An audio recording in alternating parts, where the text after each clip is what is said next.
My name is Tony, and this is Every Frame a Painting. The most basic thing we have in film grammar is probably this: shot, reverse shot. Nearly everything you watch is going to be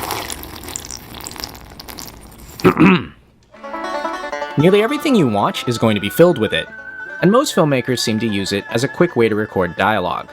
Keep the actors still, use multiple cameras, shoot 10 takes, and then make decisions in post. But I think shot reverse shot is still powerful when it's done precisely. And a good example of that is the work of Joel and Ithan Coënen. We thought you was a toad. Because the Coens are masters of the dialogue scene, and they've done it by keeping their shots simple but precise. Can I share something with you? So today, let's reconsider shot reverse shot. What can we learn from the way the Coens use it? But let me ask you a question. Would an imbecile come up with this? One of the first things you notice about the Coens is that they like to film dialogue from inside the space of the conversation. And that means the camera is usually in between the two characters, so that they each get separate shots. Do I make myself clear? In other words, they shoot a lot of singles. I'm sorry, I wasn't listening. Other filmmakers, like Paul Greengrass, prefer the camera behind the characters, usually on a very long lens, so you feel like you're spying. I want to know what happened. What happened? Jason Bourne happened. You got the files.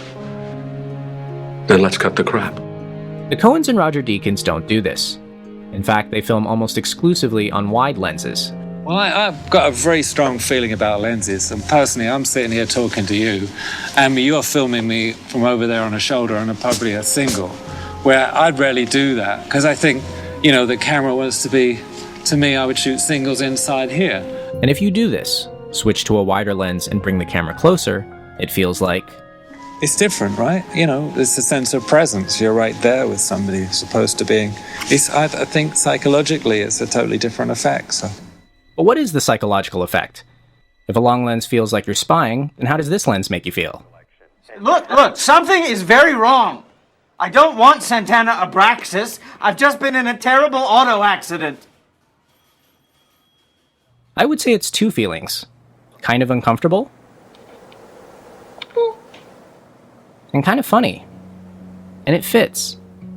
Because the Coens like to isolate individuals, trapping them in situations that they really have no control over. And because the lens is right here... Now, we had a deal here. A deal's a deal. Is it, Jerry? You asked those three poor souls up in Brainerd if a deal's a deal.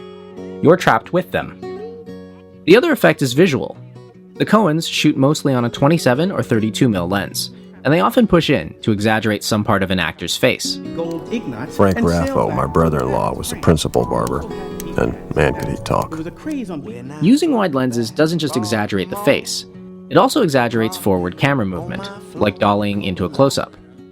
Also a sense of action, like if I bring my hand closer or further from the camera, the wide-angle lens is going to have much more effect. And even if I'm shifting like this, maybes don't make it so. It's going to feel more live, more edgy. What? Are you kidding? We got us a family here.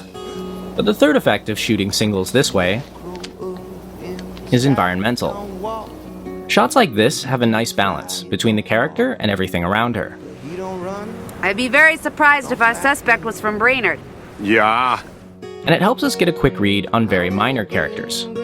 Think about how well you know this woman just from her clothes and her workspace. We can't give out no information.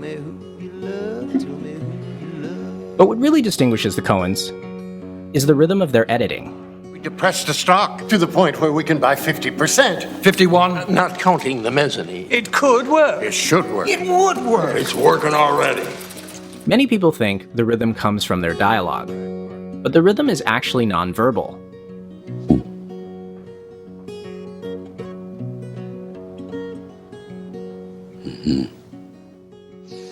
Sometimes, to feel the rhythm, you have to see it done badly. This is a film they wrote but didn't direct. Watch the awkward pause between two lines of dialogue. Not that I judge. How terribly interesting. But is there a tournament of some description with various rowdy goings-on? It just feels off. Now watch this moment, directed by them.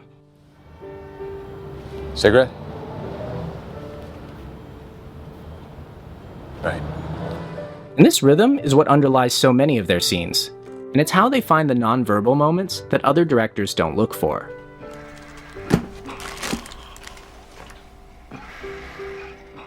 But what do all these choices add up to? I think it creates a particular tone. Because on one level, the Coens want you to laugh at these people. After all, they use the wide lens to exaggerate the face, and they time the scene for humor.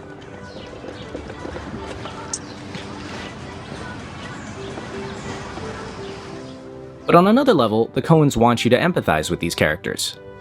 They frame wide enough so you can see the environment, and they put the lens right next to people at their lowest point.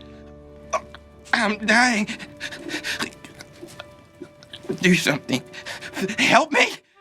There's an old saying, tragedy is a close-up, comedy is a long shot. But for the Coens, those distinctions are jumbled. They play both tragedy and comedy in intimate singles. I miss Mike.